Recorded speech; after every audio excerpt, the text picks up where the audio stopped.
Fala, torcedor, eu sou o Theo Miranda e estou aqui para falar mais uma vez sobre Santos com vocês. Dessa vez para falar sobre 6 lições que nós santistas podemos tirar da partida entre Santos e América Mineiro, vencida pelo Peixe por 2-1 na Vila Belmiro. Então não perde seu tempo, já se inscreve aqui no canal para não perder nenhum vídeo que eu trago para vocês, sempre falando sobre Santos. Bom, vamos começar da peça-chave dessa vitória. A Vila Belmiro, o poder que a Vila Belmiro tem sobre a equipe do Santos e também sobre a equipe adversária. A atmosfera criada em torno do jogo entre Santos e América Mineiro. Bom, antes de começar o vídeo é importante lembrar do contexto desse jogo. Esse jogo é o jogo do segundo turno, a volta de um jogo que foi muito tenso na ida. O Santos foi derrotado também por 2-1, assim como venceu o América, mas no primeiro turno o Santos foi derrotado por 2-1 no Independência, Casa do Coelho.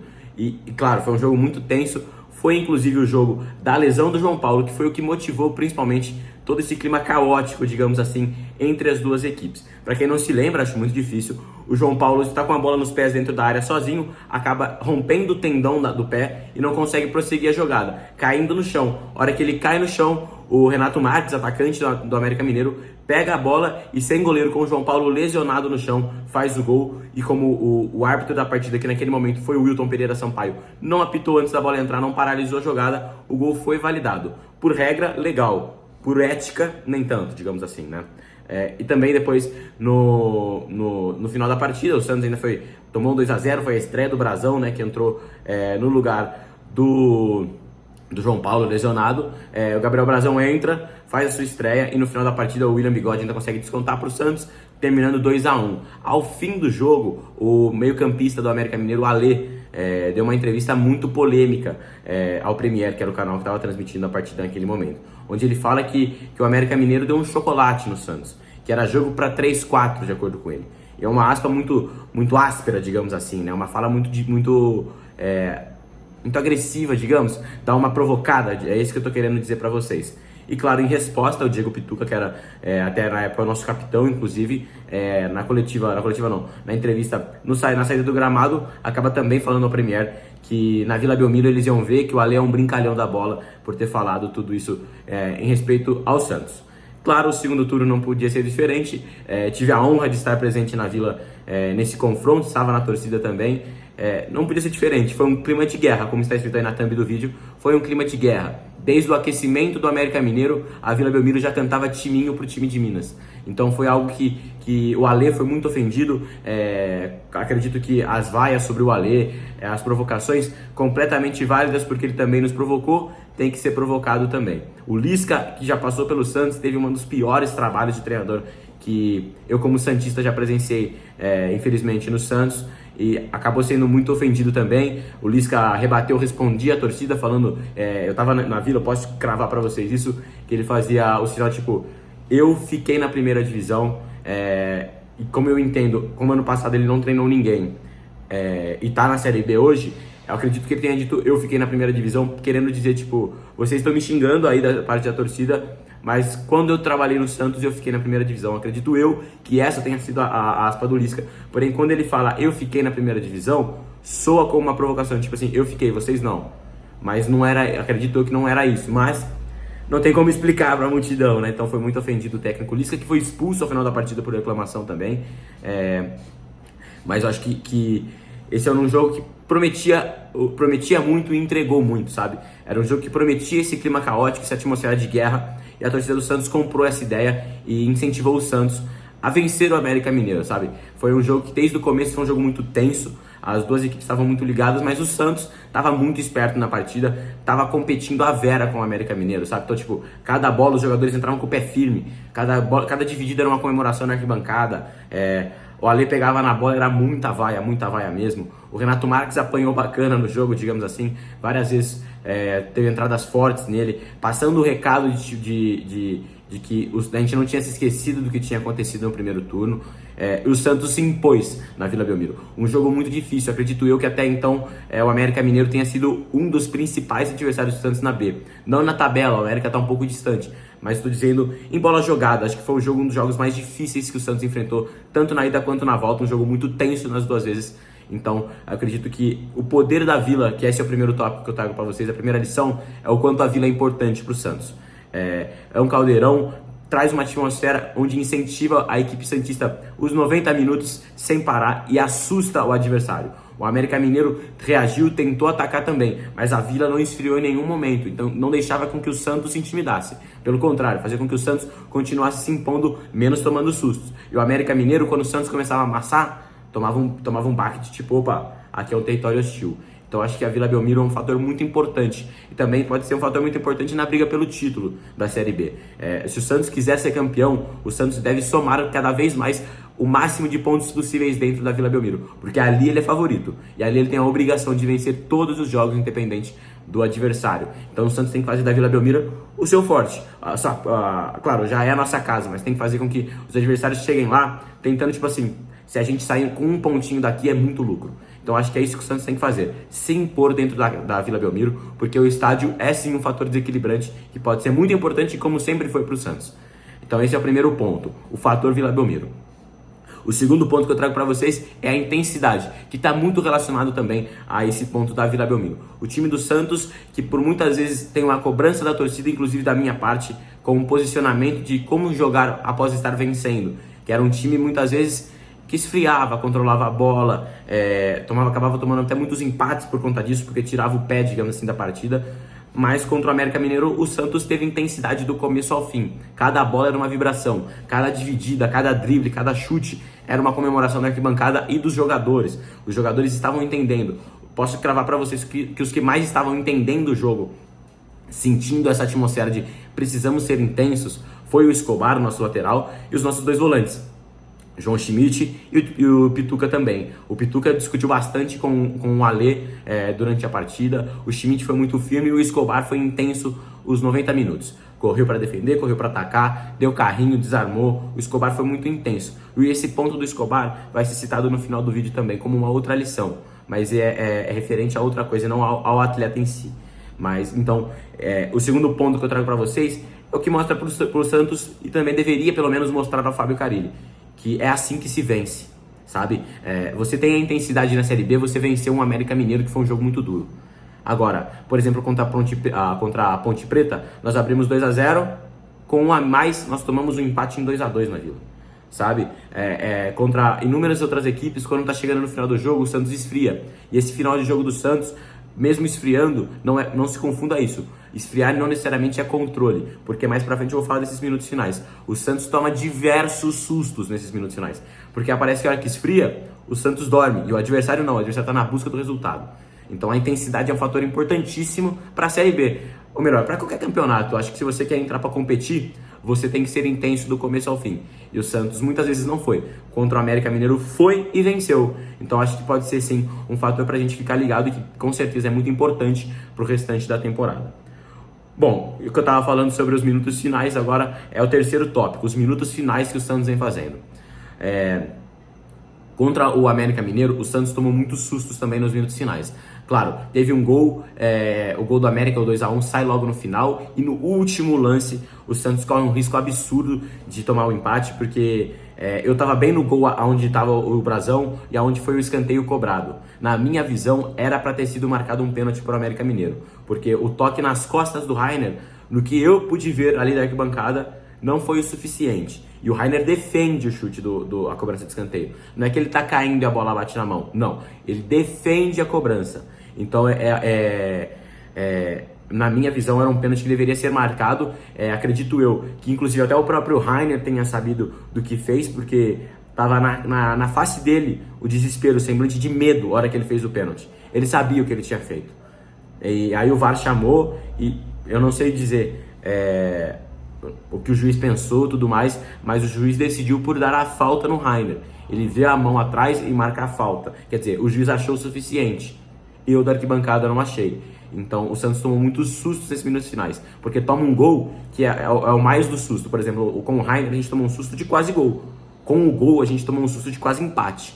Que abrir um 2-0 num jogo como esse e tomar um empate no final é muito complicado. O Santos poderia perder muita moral. Então acho que foi um risco muito grande, mas isso tem muito a ver com as alterações que o Fábio Carille fez. Que com certeza vou ter um vídeo aqui para falar apenas sobre as alterações, como o Carille mexe no Santos. Vou trazer para vocês, porque o Carille vem mexendo muito mal, errando muito nas alterações. Isso impacta diretamente na equipe, obviamente. Você altera atletas, você altera jogo. E o Santos se posta muito mal nos finais das partidas, toma muito susto. E o problema de você tomar susto no final é que se por acaso você toma 1 ou 2 gols, você não consegue responder o adversário. Você perde o controle da partida e acaba perdendo o resultado também. O quarto ponto é uma alteração que o Carille fez. O Carille coloca o Luan Pérez como lateral esquerdo, a estreia do Luan. Ele estreia como lateral esquerdo, sendo um zagueiro de ofício. Diferentemente de quando foi a estreia do Luan com o São Paulo em 19, onde ele foi lateral esquerdo, lá ele era um atleta 5 anos mais novo do que era hoje, não tinha passado pela lesão que passou no Fenerbahçe da Turquia e também era um atleta mais magro. Hoje o Luan voltou para o Santos muito mais forte, então consequentemente ele era mais leve naquela época. Então o Luan conseguia ter uma agilidade de lateral. E o que acontece? O Luan tomou uma bola nas costas muito perigosa. Isso não é demérito dele, porque ele foi muito bem no ataque, porque ele tem a qualidade com os pés e tem principalmente uma saída de bola muito boa. Porém, ele não estava sentindo o jogo. E é isso que eu ia falar do Escobar. Ele tirou o Escobar para colocar o Luan Pérez. O Escobar estava no jogo. O Escobar estava sendo intenso. Ele já estava entendendo o jogo. O Luan entrou, mesmo que de fora ele visse o jogo, ele não estava sentindo o que estava acontecendo dentro de campo. A intensidade do atacante do América, como os trejeitos do atacante do América. O Escobar já estava mais acostumado. Então o que acontece? O Luan entra frio, a gente toma uma bola nas costas e o circo pega fogo. Com o Escobar a gente estava um pouco mais seguro. Eu acho que o Carille colocou o Luan Pérez para fazer a sua estreia porque era o Luan Pérez, tinha que estrear, mas eu acho que ele errou no momento. Já ele estava cansado, já ele estava muitas vezes no chão com a perna estendida, com câimbras, e ele deixa o Jair em campo e tira o Escobar. Naquele momento eu achei até que ele ia fazer uma linha de 3 zagueiros, o que daí sim eu acharia interessante, mas não foi. Ele fez o 4-2-4 de sempre, que é o quinto ponto. O 4-2-4, na minha visão, é uma das piores formações que o Santos já utilizou. O Santos utilizou muito disso em 2021 ou 2022 com o Orlando Ribeiro, onde o time foi péssimo, foi muito ruim. E com o Fábio Carille está sendo pior quando coloca um 4-2-4. O Santos se desconfigura inteiro. O Carille, mais uma vez, o Santos estava ganhando por 2-0, ele tira o Juliano. Em vez de ele colocar mais um volante para ter a retenção, para ter a proteção e controlar o meio de campo, que se você quiser vencer uma partida, você tem que ter o controle do meio de campo, o Carille tira o Juliano, que é um meia, e coloca mais um atacante. Ele tirou o Wendel e Juliano, o atacante e o meia, e colocou Furt e Bigode. 2 atacantes. 2 atacantes que correm pouco, tanto o Furt quanto o Bigode. Então ele desfalcou o meio de campo. E o que acontece? O gol do América Mineiro. Sai numa entrada da meia-lua da área, com o atleta do América sozinho. Por quê? Tava faltando gente no meio de campo. No momento de pressão você tem que se defender. Aí sim, aí é diferente você ser covarde e você ter estratégia. Se você naquele momento, vencendo por 2-0, você tira um atacante, tira um meia e coloca mais um volante, aí é estratégia. Porque você não foi covarde, você começou o jogo com o time se propondo a jogar. Agora você vai se propor a defender, para segurar o resultado faltando 5 minutos. O Carille não. O Carille faz o 4-2-4 com os dois volantes e 2 atacantes. Primeiro, você bata a criação, a partir de então o Santos não consegue mais criar na partida, porque não tem um meia para fazer a ligação entre os volantes e os atacantes, e você mata a defesa, porque mesmo que seja um meia, que seja o Juliano volta para defender. Quando você coloca um Bigode ou um Furt para voltar, você perde intensidade, perde posicionamento e perde qualidade defensiva também. Eles são atacantes, a defesa não é o ponto forte. Então eu acredito que o Carille, esse 4-2-4 é algo tenebroso, porque o Carille não usa como estratégia, ele não usa como eventuais situações onde, por exemplo, você precisa ganhar, você põe 2 atacantes. Não, o Carille faz isso todos os jogos, não tem critério, ele simplesmente faz por fazer, ele não sente necessidade, ele faz por fazer. Todos os jogos o Santos termina num 4-2-4, os minutos finais são tensos, o Santos vai mal, tem muito a ver com o ponto 3 que eu falei pra vocês, que é a pressão que o Santos vem tomando nos últimos minutos. Então esse 4-2-4 que o Carille faz toda vez, que também está muito relacionado com as substituições que eu vou trazer aqui no canal um vídeo pra vocês, vem matando o peixe nessas últimas rodadas, assim. É algo que me preocupa muito, porque eu não vejo o Carille lendo o jogo quando ele faz isso. Pra mim ele só faz por fazer. Eu acho muito limitado fazer por fazer, sabe? Eu acho que é algo que me preocupa demais pro restante da temporada e pro futuro do Santos. E por fim, sexto e último ponto é sobre o posicionamento do Otero. O Otero é um cara que a gente sabe que já jogou muito como meia durante a carreira, mas hoje ele é um ponta direita, né? E por ter essa passagem como meia, ele sente a necessidade muitas vezes de centralizar, como ponta centralizar. Porém, contra o América Mineiro, ele centralizou exageradamente. Ele ficou junto com o Juliano. E muitas vezes ele deixava a ponta vazia. O Santos precisava de uma inversão e não tinha, porque o Otero não estava lá, o Otero estava centralizado. E o que acontece? Quando o Otero se centraliza tanto, o Sherman é obrigado a subir muito, para não deixar a ponta direita vazia. Então o Sherman sobe bastante, eu gosto muito porque o Sherman é muito bom no ataque, adoro o JP Sherman, acho um jogador muito bom. Então eu acho que no ataque é bom, porque o Sherman participa. Mas eu acho que acaba deixando espaço na defesa. Se o Sherman tendo um cruzamento e erra, a lateral direita do Santos está aberta, porque o Otero está no meio e o Sherman está na ponta. Então é um perigo de contra-ataque. Você abre uma brecha para um eventual contra-ataque que pode ser fatal para o seu time. E o outro problema, que para mim é o principal, é que hoje, para mim, o único jogador diferente de qualidade que o Santos tem na equipe é o Juliano. Eu acho que é um cara que tem uma diferença num passe, tem uma diferença na finalização e, principalmente, o posicionamento do Juliano é muito bom. Só que o Juliano hoje já é um atleta muito mais velho, então ele não consegue correr tanto. Ele precisa de um pouco mais de espaço, porque ele não consegue pegar a bola e fintar 2, 3 ao mesmo tempo e passar. Não, ele precisa de um pouco mais de espaço. E esse é o problema quando o Otero centraliza. Ele puxa o lateral para o meio, ele puxa mais um volante para próximo do Juliano. E ele mesmo fica próximo do Juliano. Só a presença dele já bloqueia, já limita um pouco mais a movimentação do Juliano. Então o Juliano é um cara que pode ser muito diferente para a gente se ele tiver espaço. Quando o Otero centraliza, o Otero fecha esse espaço, o Juliano fica preso, o que pode limitar muito a criação do Santos. Então eu acho que o Santos contratou agora um La Quintana para a ponta direita, que é muito mais ponta do que o Otero. Hoje o La Quintana é ponta e fica aberto. O Otero tem esse vício de centralizar demais. Então eu acho que eventualmente pode ser melhor talvez para o Santos ir com o La Quintana para poder potencializar o Juliano. E deixar claro também a defesa um pouco mais segura lá atrás.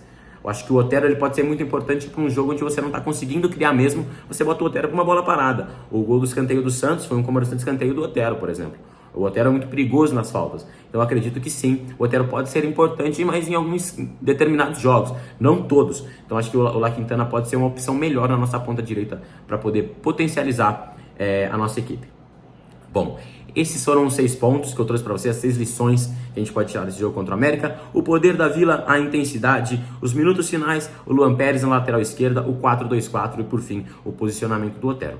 Espero que todos vocês tenham entendido o que eu passei aqui para vocês. Espero que tenham concordado também, mas também que fique de lição para o Santos. Hoje, segunda-feira, o Santos tem a final da Série B, o jogo mais importante da temporada, talvez, que é o Santos e Novo Horizontino na Vila Belmiro, onde eu cravo para vocês que o campeão da Série B sai desse confronto. Quem vencer hoje, na minha visão, será o campeão. O empate deixa tudo em aberto, mas se o Santos perde, complicou, não ganha. Se o Santos vencer, aí eu acho que é difícil tirar a Série B das mãos do Peixe. Então acho que é um jogo muito importante e que o Carille tem que se atentar a todos esses pontos. Hoje, e é na Vila o jogo, o Santos tem que utilizar a Vila a seu favor. O Santos tem que ter intensidade do começo ao fim. O Santos tem que ficar esperto nos minutos finais. Nas alterações, você não pode arriscar mexer tão cedo na defesa um jogador com uma característica tão diferente do outro, ainda mais se o jogo estiver fervendo. Você não pode, por exemplo, colocar o Luan Pérez na lateral esquerda. Se for para colocar o Luan, é na zaga. E também, 4-2-4, eu acho que o Santos não deveria fazer nenhum jogo, mas principalmente hoje. Se bobear, o Novo Horizontino não é um time bobo. Se o Santos bobear, vai perder a partida. E por fim, o posicionamento do Otero, eu acho que hoje é um jogo pro La Quintana participar. E caso o Santos não esteja conseguindo entrar na defesa do Novo Horizontino, aí sim, bota o Otero na ponta. Fechou? Para tentar uma bola aérea. Então eu acho que é isso que a gente tem para hoje. Eu acho que essas são as lições e que o Santos tem que ficar ligado para hoje contra o América ou contra o Novo Horizontino e para o restante da temporada, se quiser ser campeão da Série B. Eu vou ficando por aqui, espero que todos vocês tenham gostado do vídeo. Não se esqueça de se inscrever aqui no canal e de me seguir nas minhas redes sociais para não perder nenhum conteúdo que eu trago para vocês, sempre falando sobre Santos. Então espero de coração que todos vocês tenham gostado. Deixe um like no vídeo, se inscreva e também comente o que você achou, principalmente desses pontos, certinho? Muito obrigado, até a próxima e valeu!